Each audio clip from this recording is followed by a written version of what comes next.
समृद्धीच्या शेवटच्या टप्प्याचा लोकार्पण सोहळा या ठिकाणी होतोय आणि एकाच गाडीमधून उपमुख्यमंत्री एकनाथ शिंदे आणि मुख्यमंत्री देवेंद्र फडणवीस हे एका गाडीमधून गेले, तर अजित पवार मात्र दुसऱ्या गाडीतून त्यांनी प्रवास केलेला आहे।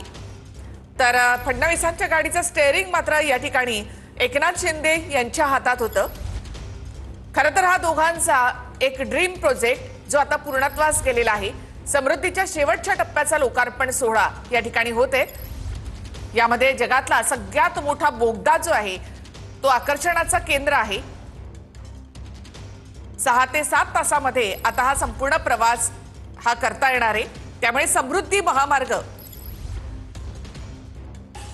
इगतपुरी ते आमने हा 76 किलोमीटरचा शेवटचा टप्पा हा असणार आहे। या मार्गावर देशातील सगळ्यात मोठा म्हणजे 11 किलोमीटरचा बोगदा देखील तयार करण्यात आलेला आहे। वाहतुकीच्या दृष्टीने सर्वात उंच खांबावर असलेला पूल हे देखील या सगळ्या मार्गाचं वैशिष्ट्य असणार आहे। हा जो 76 किलोमीटरचा शेवटचा टप्पा आहे, या टप्प्यामध्येच हे 2 उंच पूल आहेत आणि त्याचबरोबर सगळ्यात मोठा बोगदा असणार आहे। हा शेवटचा टप्पा हा समृद्धी महामार्गासाठी अत्यंत चॅलेंजिंग असा आव्हानात्मक असा हा टप्पा होता, जो टप्पा आता पूर्ण करण्यात आलेला आहे। याचं लोकार्पण मुख्यमंत्री देवेंद्र फडणवीस, उपमुख्यमंत्री एकनाथ शिंदे आणि अजित पवार यांच्या हस्ते होते।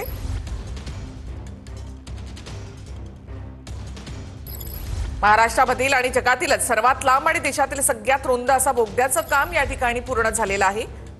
मुंबई ते नागपूर असा हा 7 ते 8 तासांचा प्रवास या ठिकाणी करता येणार आहे। शेवटचा टप्पा सुद्धा आज वाहनांसाठी खुला होतोय।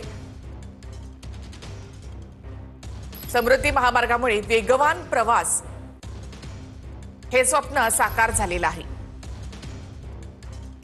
नागपूर ते मुंबई असे 8 तासांमध्ये हा प्रवास होऊ शकणार आहे। आतापर्यंत 625 किलोमीटर लांबीचा महामार्ग खुला झाला होता आणि आज 76 किलोमीटरचा मार्ग म्हणजे शेवटचा टप्पा आज पूर्ण होतोय।